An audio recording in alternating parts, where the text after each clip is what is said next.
Unaware he knew, Savannah Cole secretly sold her husband's $2 million luxury ranch for $5 to her lover. But the day she signed those papers, she had no idea the man she thought was blind in love had already seen everything. Jackson Cole wasn't just a husband, he was the quiet architect of every acre she betrayed, the kind of man who built empires with his hands and trusted too deeply with his heart. To Savannah, his kindness looked like weakness. To him, her beauty had become a mask hiding rot. But why would a woman trade a $2 million life for $5? What kind of lover risks everything for stolen land? And what could a husband possibly do when he finds out the wife he cherished sold his world for the price of a cup of coffee, unaware he already knew? The morning sun rolled over the Texas hills, turning Jackson Cole's $2 million ranch into a field of gold. Horses grazed by the white fences he'd painted himself, and the air smelled of cedar and honesty. Jackson believed in both. He stood on the porch in his denim shirt, mug in hand, watching his wife through the kitchen window. Savannah Cole moved like a dream wrapped in silk and perfume, her laughter filling the space where his silence usually lived. To him, she was still the woman he'd met 8 years ago, stranded on the highway outside Dallas, with a broken heel and broken dreams. He'd fixed her tire and bought her dinner, never realizing he was also fixing a loneliness that had lived inside him since boyhood. To her, he was safety. And safety, to Savannah, always got boring. "Babe, the accountant's coming by for signatures," she called. "Tax stuff." Jackson nodded, wiping sweat from his brow. "Leave it on the desk. I'll take a look." She smiled too quickly, eyes shifting away. That was the first retention wall, his first subconscious signal that something behind that smile wasn't home anymore. Savannah's mother, Vivian Price, had told her over brunch weeks earlier, "The woman's beauty is her currency. Don't waste it in the wrong bank." And Savannah believed her. Jackson's kindness was steady, but steadiness didn't trend on social media. At night she scrolled through the glossy lives of influencers, wives of billionaires, women flying to Capri for business retreats. Each post deepened the quiet resentment inside her. Meanwhile, Jackson had been planning a surprise anniversary gift, the deed to half the ranch in her name. He'd built this land from nothing, nights welding fences, days cutting deals with oil barons who once laughed at his secondhand suits. But he wanted her to feel ownership, to feel trusted. He didn't know she already had a buyer. The buyer's name was Dylan Grant, his business partner, his closest friend. Dylan, the man who toasted Jackson's wedding saying, "If love had a face, it'd be you two." Dylan, who now texted Savannah late nights under the name Brand Consultant. When Jackson kissed Savannah's forehead that night, she stiffened. He noticed, said nothing. He'd learned from his father, Earl Cole, that confrontation too early ruins the truth. Earl once accused Jackson's mother of cheating without proof.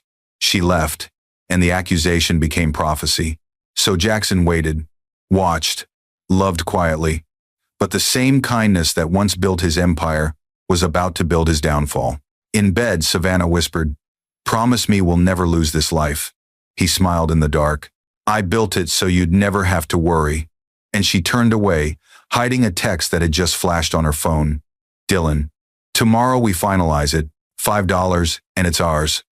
The horses neighed outside as if warning him, but Jackson only pulled her closer. He didn't know she was already selling the land beneath his arms. The next morning arrived dressed in silence. Savannah stood before the mirror, curling her hair, her reflection calm but her pulse loud. The diamond on her finger glimmered as she texted Dylan under the table. "Dylan, no one will know. Paul's got the papers ready. Just sign and walk away smiling." Savannah, "And if he asks?" Dylan, "He won't. Jackson trusts you too much." Trust, the very word that built her husband's empire, was the same one she was about to weaponize. Jackson walked in, buttoning his cufflinks, holding the same thermos he'd used for years. "You look beautiful this morning," he said softly. "Thanks," she replied, lips tight. He leaned in to kiss her cheek, but she turned slightly. The small movement split the air between them like a blade. "Busy day?" he asked. "Just meetings. Content partnerships." She lied.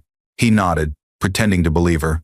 Pretending was something he'd quietly mastered over the last few weeks. He'd already noticed the extra withdrawals from their joint account, the new perfume that wasn't from him, the calls that ended as soon as he entered the room. And last night, when she slept, he'd opened her tablet. A document sat in the drafts folder, transfer of deed Cole Ranch. He read every word, every forged signature, every lie. But instead of rage, he felt something colder. Control. At noon, Savannah met Dylan and Paul Rivers, the accountant, in a small real estate office in downtown Dallas. "Sign here," Paul said nervously, pushing the papers forward. His hands shook. Savannah hesitated. "It's just paperwork," Dylan whispered, touching her hand. "In a few days, it's officially ours. No more hiding." Her heart pounded. She looked at Dylan, the man she'd traded everything for, and signed. $5. That's all it took to erase 8 years of loyalty. Across town, Jackson was in his truck, parked quietly outside the office, watching through tinted windows. Cal Bennett, his private investigator, sat beside him, camera lens steady. "You sure you want to see this, Mr. Cole?" Cal asked. "I've been seeing it for months," Jackson said quietly. "Now I just need proof." The camera clicked. One flash froze her betrayal forever. Later that evening, Savannah came home humming like nothing had happened. Jackson was on the porch again, wiping oil from his hands, his calmness almost frightening in its stillness. "How was your day?" he asked. "Long meetings," she said. "You?" "Productive," he replied, smiling faintly. "Closed a few deals." Inside, the dinner table looked perfect. 2 plates, candles, wine. He poured her a glass, his movements slow, deliberate. "You ever think how trust is like a ranch fence?" he said. "One loose nail and the whole thing can fall apart." She laughed nervously. "You and your metaphors." He looked at her, eyes steady. "Yeah, I just hope ours holds." That night, while Savannah slept peacefully, Jackson sat alone in the study, scrolling through DNA results Cal had sent him. His hands trembled as he read, "Liam Cole, 0% paternal match. Maya Cole, 0% paternal match." He didn't scream. He didn't cry. He simply whispered, "Unaware I knew." The clock ticked past midnight as the quiet man she thought she fooled began building the kind of revenge that would echo louder than betrayal itself. Savannah woke to the smell of breakfast eggs, bacon, coffee, brewed just the way she liked it. Jackson stood at the counter, sleeves rolled up, humming an old country tune. He looked calm, too calm. "Morning, beautiful," he said with a warm smile. "You've been working so hard lately. Thought I'd surprise you." The kindness disarmed her. Guilt flickered for a second before vanity crushed it. "You didn't have to," she said softly, brushing her hair back. Jackson placed the plate in front of her, his hands steady, his tone smooth. "I wanted to. You deserve the world, Savannah." The line lingered. It wasn't flattery, it was foreshadowing. She didn't know the world he was about to give her was one made of mirrors, each reflection waiting to destroy her illusion. When she left for her content shoot, Jackson called Cal. "Stage 1, he said simply. "Understood," Cal replied. "You want him followed or baited?" "Both." By noon, Dylan received an anonymous invitation to a new real estate investment opportunity from a private holding company. The deal seemed golden, a ranch development promising triple returns. What Dylan didn't know was that Jackson had built the company under a false name, using proxies and lawyers hidden behind walls of trusts. At 3 p.m., Savannah posted a picture of herself and Dylan at a restaurant on her secret account. Jackson saw it. He didn't react. He simply saved the photo. Meanwhile, Cal tailed Dylan to his office. Inside, Dylan boasted to his assistant, "We'll flip the ranch, sell to foreign investors, and be sitting on millions. Savannah's husband won't even know until it's gone." The camera caught every word, every smug smile. That night, Jackson returned home with flowers. "For you?" he said. Savannah blinked. "For what?" "For trusting me all these years." The words hit her like a chill. "Of course I trust you," she said quickly. He smiled, but his eyes didn't. "Good. Trust keeps love alive." When she went upstairs to shower, Jackson opened the family safe. He replaced their deed papers with duplicates of forged copies she'd already signed exactly as she left them, untouched. He then slid the real originals into a sealed envelope marked confidential, attorney-client privilege. In his study, he poured whiskey, staring at his late father's photo. "You were right, Dad," he whispered. Kindness without boundaries invites betrayal. But I'm not you. I don't break, I rebuild. Cal called minutes later. Got his voice on record. He bragged about owning your ranch. Do you want the footage leaked? Not yet, Jackson said. Let him think he's winning. That's when people show their real greed. At midnight, Savannah texted Dylan. Savannah, he's acting normal. I think we're safe. Dylan. Then soon, we'll celebrate on that ranch lawn, our name on every acre. But across town, Jackson watched a live feed from Cal's hidden camera in Dylan's office. He saw the documents on Dylan's desk, the ones Savannah thought were still secret, and he smiled a slow, dangerous smile that could shatter glass. Celebrate all you want, he murmured, because by the time you toast your first glass, you'll be toasting your own downfall. Outside, thunder rolled across the hills as if nature itself was warning them both. Savannah thought she was living in a story about freedom. Jackson was writing one about reckoning. The next morning, the sky was soft and silver, but something about the air felt heavy, like a calm before a storm that only Jackson could hear coming. He stood by the fence, stroking his horse's mane, while his mind sharpened every detail of the plan he'd already set in motion. Savannah appeared in her robe, phone in hand, half smiling. Morning, baby, she said. Morning, Jackson replied, voice quiet, deliberate. You sleep well? Like a queen, he smirked faintly. Good. Queens should rest well before the crown tilts. She frowned, unsure if it was a joke. He kissed her forehead gently, then added, Don't wait up tonight. I've got meetings in the city. By noon, Jackson walked into the sleek glass tower of Cole Grant Holdings, the very company he'd co-founded with Dylan years ago. Everyone in the lobby still saw him as the calm, wealthy partner. No one knew he had already built a mirror company under Elena Morris's name, his lawyer and longtime friend, to buy back every asset Dylan was quietly stealing. Elena met him in the boardroom. I've reviewed everything, she said. He's used Savannah's signature on 6 forged transfers. Good, Jackson replied coldly. Let him keep digging. When he hits the bottom, I'll pour the concrete. They shared a look, a history of old loyalty and quiet understanding. Elena had loved him once, but she loved justice more. Meanwhile, Savannah met Dylan at a luxury hotel suite. She wore gold and gilt, wrapped in perfume and deceit. He doesn't suspect a thing, she whispered, sliding into his arms. Dylan grinned. Then it's time to start liquidating. The new buyers are waiting. Are you sure it's safe? He kissed her neck. You trust me, don't you? She hesitated, then nodded. Trust the word that had destroyed better people than both of them. Across town, Cal Bennett uploaded hidden camera footage to an encrypted drive. Every word Dylan said, every signature Savannah made, was time-stamped, logged, and stored. Jackson didn't just want justice, he wanted evidence that could make forgiveness impossible. That night, Jackson returned home with a calmness that was almost cruel. Savannah was by the pool, scrolling through her phone, pretending to read messages from brand partners. You ever think about what we'd be if we lost all this? Jackson asked, sitting beside her. She laughed lightly. Lose it? You've built everything too strong for that. He nodded slowly. Strong things fall too, Savannah. Sometimes they just take longer. Her smile faltered. Are you okay? He looked at her, eyes unreadable. Never better. Just thinking about ownership, how it changes hands so easily. That night, when she slept, he stood over her for a long time. Not in anger, just silence. The kind of silence that comes before storms, verdicts, and funerals. He whispered to himself, she thinks she's playing a game. But the board, the rules, and the clock all belong to me. Miles away, Dylan toasted champagne in his penthouse, unaware the land he believed he owned had already been legally transferred to Elena Holdings Trust, acting under Jackson's secret authority. The $5 ranch sale was now a trap, a crime sealed with his own signature.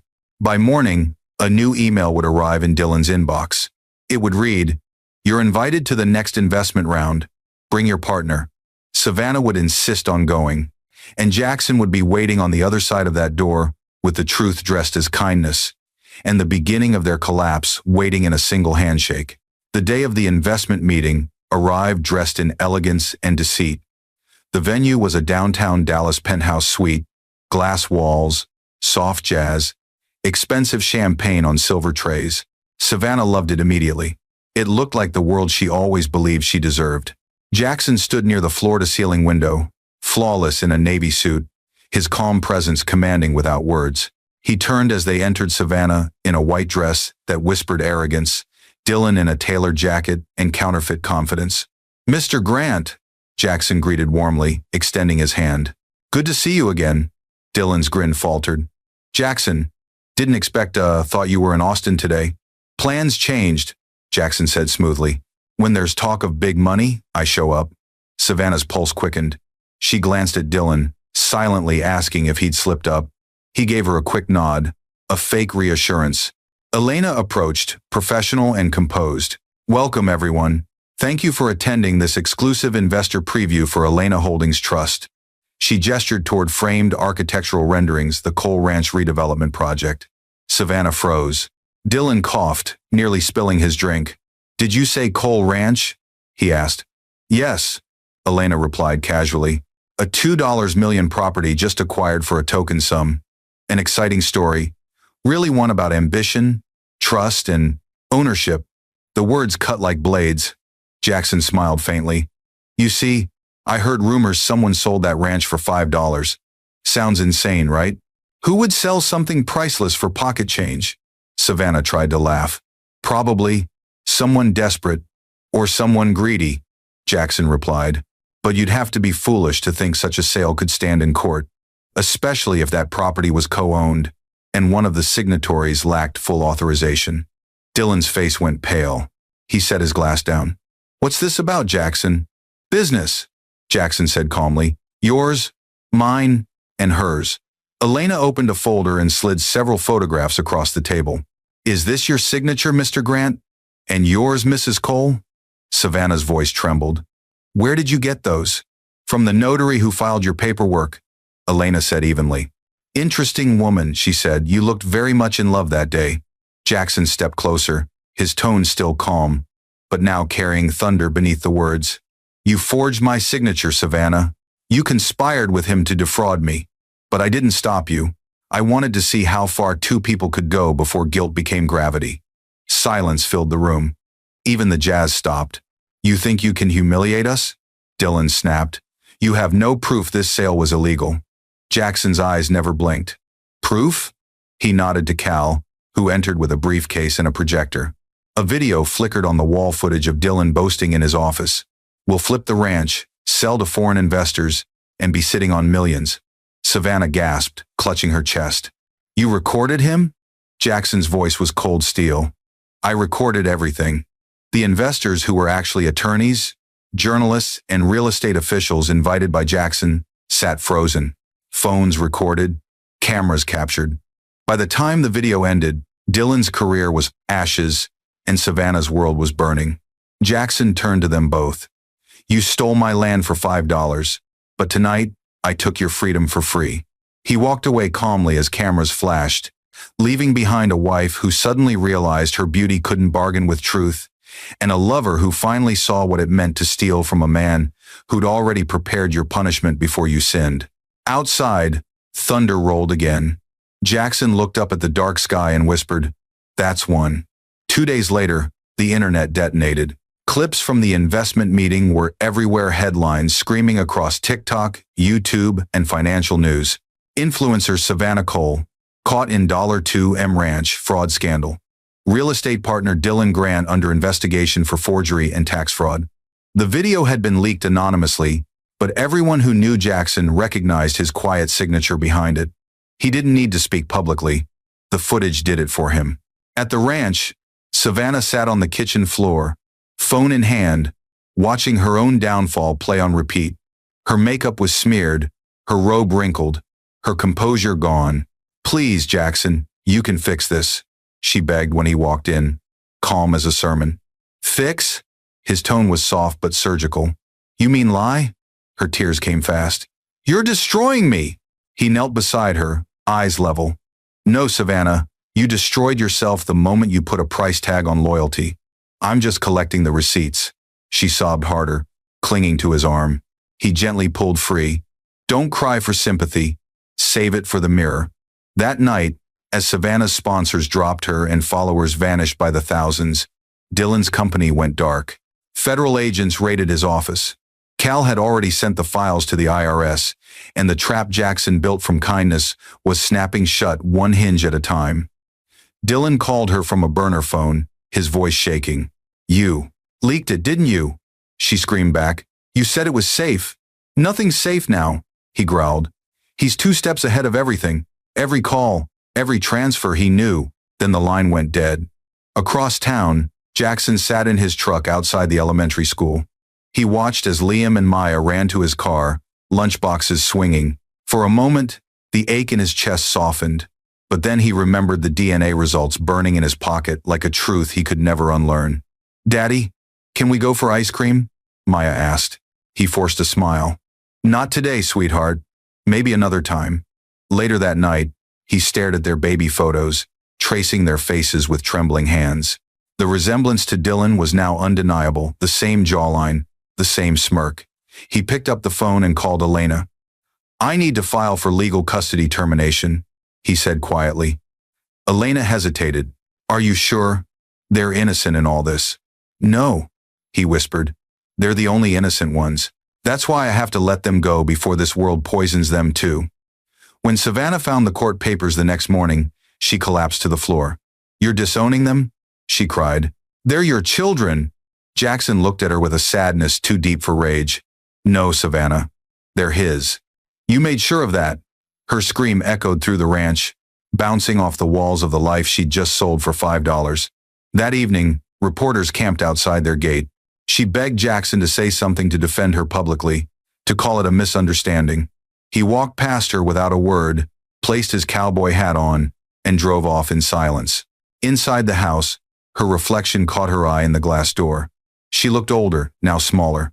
The mansion that once felt like a dream now looked like a museum of mistakes. Somewhere out there, Jackson was already writing the next chapter not with words, but with precision, because his revenge wasn't just about property. It was about identity, reputation, legacy. She'd taken his piece. Now, he was going to take her name. The storm had passed over Dallas that morning, but in Jackson's world, the real thunder was only beginning.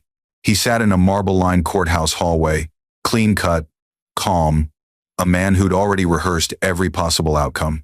Beside him, Elena adjusted her glasses and opened a folder thick enough to bury a life. Inside were certified bank records, tax returns, wire transfers, and forged filings, every secret Savannah and Dylan thought they'd buried. "She doesn't know what's coming," Elena said quietly.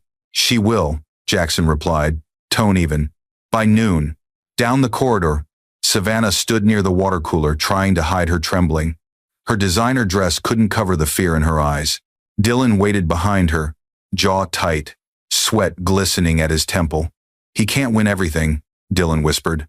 Savannah forced a shaky smile. "He's just trying to scare us." At exactly 10 a.m., the clerk opened the courtroom door. Cole versus Cole and Grant. Inside, Judge Claire Walters presided, the same judge who'd once known Jackson's father. She peered over her glasses at the three of them. "I've seen love in many ways," she said dryly. "Let's see how greed ends." Elena rose first. "Your Honor, this isn't a divorce. It's a reclamation.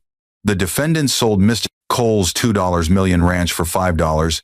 They forged his signature, they used his marital trust, and they claimed joint tax benefits while committing fraud." The room buzzed. Cameras clicked. Savannah's lawyer tried to object, but Jackson lifted a single document. Exhibit A, notarized proof of unauthorized sale. Then came Exhibit B, bank statements showing Dylan's deposits from offshore accounts. And finally Exhibit C, video footage of the hotel meeting where Savannah whispered, "He doesn't suspect a thing." Each clip was a blow. Savannah's breathing grew shallow. Dylan's fists clenched. When Elena called Cal to the stand, he testified how he'd traced the shell companies all owned by Dylan under false IDs. He handed the judge a USB drive. "Everything's on there, Your Honor. Wire transfers, timestamps, and conversations." Judge Walters leaned back, unimpressed but firm. "Mr. Grant, anything to say?" Dylan's voice cracked. "This is a setup," he planted. "Enough," the judge snapped. "Every thief says the same thing before the evidence speaks louder." Savannah finally stood. "Your Honor, I didn't know. Jackson's voice cut through. Don't lie here too. She turned toward him, tears flooding. I loved you. He met her gaze, steady and empty. Then you should have protected what you loved. The judge ruled swiftly. The ranch sale was voided. Property restored entirely to Jackson. Dylan was fined for tax fraud and perjury. Savannah faced a civil judgment that stripped her of marital rights and public credibility. But Jackson wasn't finished. As reporters swarmed the courthouse steps, he pulled Elena aside. Now buy the rest. The rest? He nodded. Dylan's debts, Savannah's liens, the loan on her mother's house. Quietly, through the trust. Within a week, he owned everything they'd ever touched. Vivian Price, Savannah's mother, woke one morning to find foreclosure papers on her doorstep issued by Elena Holdings Trust. Her name, her daughter's home, even Dylan's penthouse, all legally under Jackson's silent control. When Savannah found out, she drove to the ranch, barefoot, hair undone, screaming through the rain, "You can't take everything from me." Jackson stepped out onto the porch, umbrella steady. "I didn't take anything," he said calmly. "You gave it all away for $5. She collapsed on the gravel, sobbing, mascara bleeding into mud. He turned away, his voice a whisper the storm almost swallowed. $5 for land, 8 years for love. Seems like you overpaid." Lightning cracked behind him as he walked back inside, leaving her crying under the same sky where he once promised forever. Savannah hadn't left her mother's house in 3 days. The blinds were drawn, the news on mute, the world outside a blur of shame. Her mother, Vivian, paced the living room, a glass of whiskey in her hand and fury in her voice. "I told you to marry rich, not stupid," she spat. "You had a man who adored you, who built you a palace, and you sold it for pocket change?" Savannah sat slumped on the couch, face pale, eyes hollow. "I didn't know it would go this far. I thought Dylan." "Dylan?" Vivian snapped. "That man's in custody for tax evasion and money laundering. He sold you lies, and you handed him the deed to your life." On the muted TV screen, the headline scrolled across the bottom. "Real estate mogul Dylan Grant arrested, $3.4 million fraud network uncovered." A photograph flashed. Dylan in handcuffs, jaw bruised, eyes furious. Vivian turned away, muttering, "You've humiliated this family." Savannah whispered, "What family?" The silence after that sentence was sharp enough to bleed. Meanwhile, Jackson stood on the same ranch porch that once echoed her laughter. The land stretched endlessly before him, clean and silent.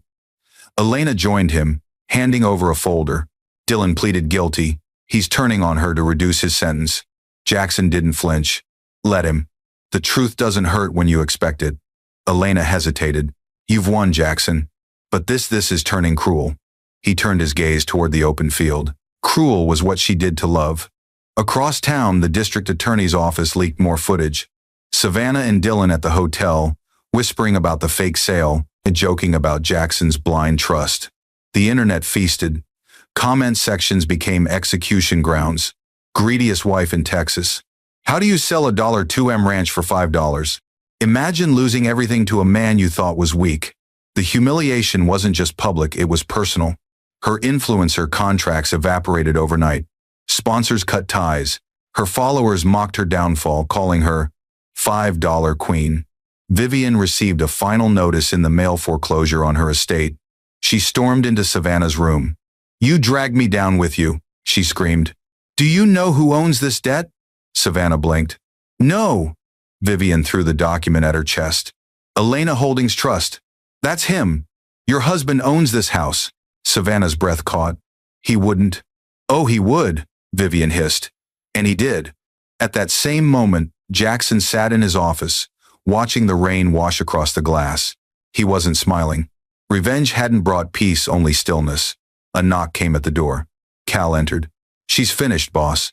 No money, no name, no friends. What do you want done next?" Jackson's jaw tightened. "Nothing. Let silence finish what pride started."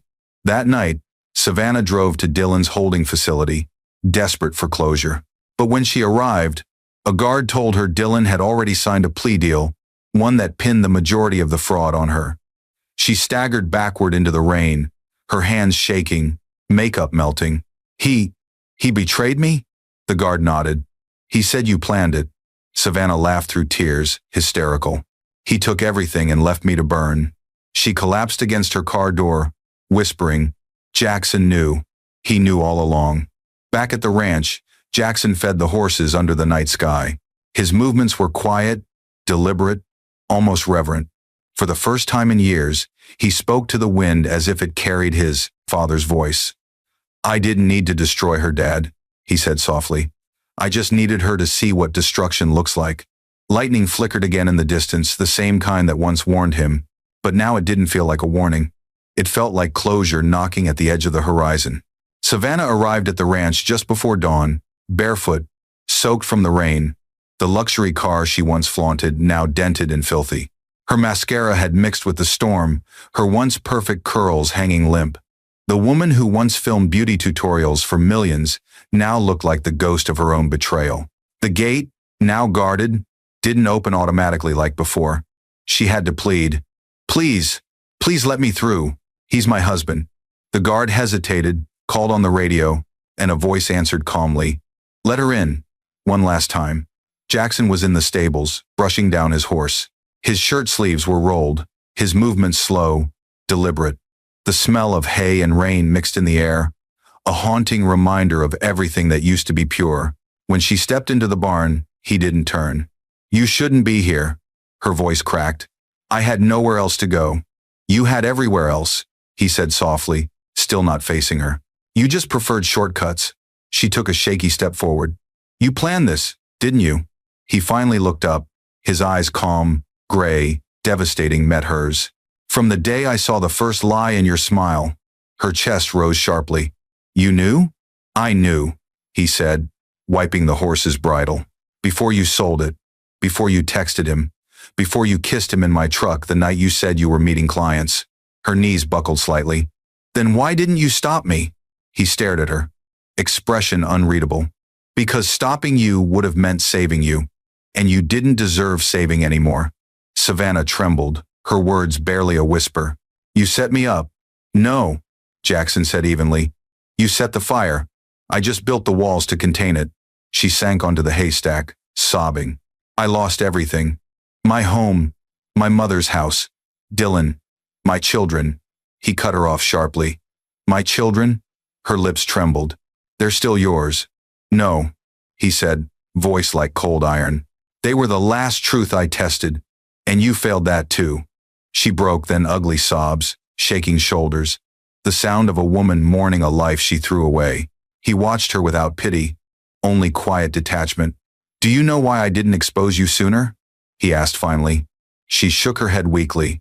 Because I wanted you to feel what I once felt, the illusion of control. I wanted you to taste power and lose it sip by sip until your own greed drowned you. Her sobs slowed. You've made your point. You've won, Jackson. Isn't that enough? He tilted his head slightly. Winning implies competition. You were never my rival, Savannah. You were my mistake. The words hit harder than any revenge could. She whispered, Please, I have nowhere left to go. He picked up his hat, brushed past her, and stopped at the doorway. Then start where I did, with nothing. She reached out, grabbing his arm. Do you still love me? He looked down at her hand on his sleeve, the same hand that once wore his ring and signed away his future. I buried that love beside the man I used to be, he said quietly. And I don't dig up graves. He walked out into the fading rain, boots crunching the gravel, leaving her kneeling in the hay, broken, wet, forgotten. Behind him, her cries echoed through the empty barn. You can't just leave me here. But he didn't turn back. Not once. At the gate, Cal waited by the truck. You okay, boss? Jackson nodded slowly. It's almost over. Cal hesitated. Almost? Jackson glanced at the horizon. There's one truth left she hasn't seen yet. As the ranch faded in his rearview mirror, Savannah stood alone, unaware that the final blow wasn't the loss of money, love, or dignity. It was what Jackson still planned to reveal next. The courthouse smelled of rain and tension that morning. Reporters crowded the steps, microphones trembling in their hands, cameras already rolling. The story wasn't over, not yet. Jackson Cole was walking back into the same courtroom where he'd once reclaimed his ranch. Only this time, he wasn't there to defend himself. He was there to finish what betrayal had started. Inside, Savannah sat at the defense table, her hands clasped together, knuckles white. The diamond ring was gone. The confidence was gone. Even the makeup could no longer hide the exhaustion. She looked more like a ghost than a woman. Her lawyer leaned in, whispering, "He's filing a motion to finalize asset ownership and guardianship. Just keep quiet." When Jackson entered, silence spread like wildfire. He wore no arrogance, only composure, the kind that unsettles everyone in the room, because it comes from knowing you've already won. Elena followed beside him, carrying one brown envelope and one black one. Judge Walters looked up. "Mr. Cole, we meet again. I assume this won't take long?" Jackson's voice was calm. "Not long, Your Honor. Just long enough for the truth to finish its job." Savannah lifted her eyes, whispering, "Please, Jackson. Please. No more." He didn't answer her. He simply nodded at Elena. She opened the brown envelope first. "Your Honor, this contains a notarized agreement dated 18 months ago, a prenuptial amendment signed voluntarily by both parties." The judge frowned. "An amendment?" "Yes, ma'am," Elena continued. "It was filed before any of these events began. It states that in the event of infidelity or fraudulent transfer of property, all marital assets revert to the innocent spouse. Additionally, all inheritance, child support, and trust claims are forfeited upon proof of betrayal." Savannah gasped, rising from her chair. "That's impossible. I never signed." Elena cut in, eyes sharp. "You did. At your own birthday party, while intoxicated. Remember those charity documents Jackson asked you to sign for the children's trust? That was the filing." The courtroom murmured. Even Dylan's lawyer, sitting in the back under federal escort, went pale. Jackson's voice was low but clear. "I learned long ago that kindness needs contracts. You taught me that." The judge skimmed the papers, then nodded gravely. "The signatures match. This is binding." Savannah's knees buckled. "You tricked me." Jackson looked at her, his tone steady but not cruel. "No, I protected myself from the day I realized you could destroy me. That's not trickery, Savannah.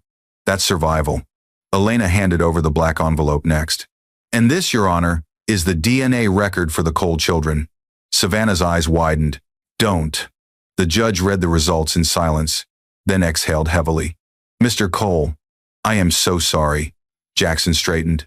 "There's nothing to be sorry for, Your Honor. The children are innocent. Their trust will remain untouched. But legally, I asked to remove my name from their birth certificates. They deserve the truth more than they deserve a lie." The judge granted it.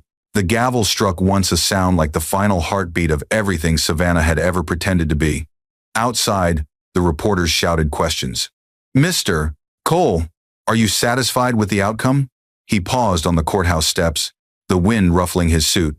"Satisfied?" he echoed quietly. "No, you don't feel satisfaction after being cut open. You just feel closure." Savannah stumbled out moments later, flashing bulbs freezing her in time, the woman who traded love for greed and lost both. She tried to speak, but her words were drowned by the questions, by the rain, by her own shaking breath. When she looked up, Jackson was already walking away through the storm, hat in hand, his silhouette fading into the distance. He never looked back. He didn't need to, because long before she betrayed him, he had already written the ending, the one where the husband knew, the wife fell, and the lover rotted behind bars. She'd sold his world for $5. He'd bought back her soul for nothing. And as thunder rolled across the Texas sky, the man she once called weak became the only truth left standing.